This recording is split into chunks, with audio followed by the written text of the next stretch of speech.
पश्चिम बंगाल की राजनीति में विधानसभा चुनाव के बाद से काफी उथल-पुथल मची हुई है। टीएमसी दो भागों में बंट चुकी है और इसके पीछे बीजेपी का हाथ बताया जा रहा है, जिसको लेकर पूर्व मुख्यमंत्री और टीएमसी प्रमुख ममता बनर्जी बीजेपी पर भड़की हुई हैं और अब उन्होंने एक नया वीडियो जारी किया है, जिसमें उन्होंने कहा है कि अगर बीजेपी को ममता बनर्जी को चुप कराना है तो जान से मारना होगा।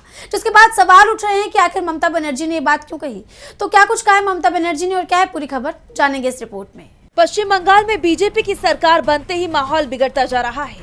राज्य से हिंसा की खबरें सामने आ रही हैं। टीएमसी नेताओं को भी निशाना बनाया जा रहा है, उन्हें डराया धमकाया जा रहा है ताकि पार्टी को तोड़ा जा सके, जिसको लेकर विपक्ष भड़का हुआ है और राज्य के हालात को लेकर पूर्व सीएम ममता बनर्जी ने बीजेपी के खिलाफ मोर्चा खोल दिया है। वो लगातार बीजेपी पर हमलावर हैं और अब बागी नेताओं पर भी उनका गुस्सा फूट पड़ा है। ममता बनर्जी ने एक वीडियो जारी कर बीजेपी पर टीएमसी नेताओं को परेशान करने का आरोप लगाया। इसके साथ ही उन्होंने बीजेपी को चुनौती देते हुए कहा है कि बीजेपी टीएमसी के नेताओं को लगातार प्रताड़ित कर रही है, लेकिन हम चुप नहीं बैठेंगे। अगर मुझे चुप करना है तो तुम्हें मुझे मारना होगा।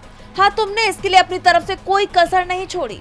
आपने किसे नहीं प्रताड़ित किया। आपने महुआ, अभिषेक, कल्याण पर हमले किए, यहाँ तक कि आपने मेरे घर पर भी हमला किया।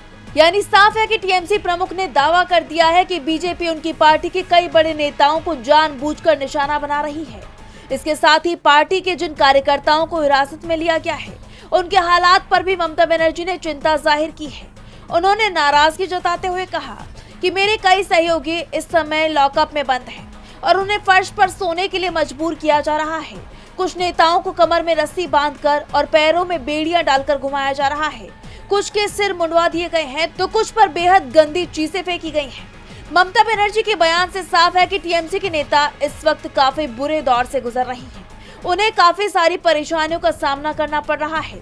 वहीं उन्होंने बागी विधायक और सांसदों पर बीजेपी के इशारे पर काम करने का आरोप लगाया और कहा कि जो लोग खेल खेल रहे हैं वो अपना फैसला कर लें, या तो तृणमूल कांग्रेस में रहकर हमारे साथ काम करें या सीधे बीजेपी में शामिल हो जाएं।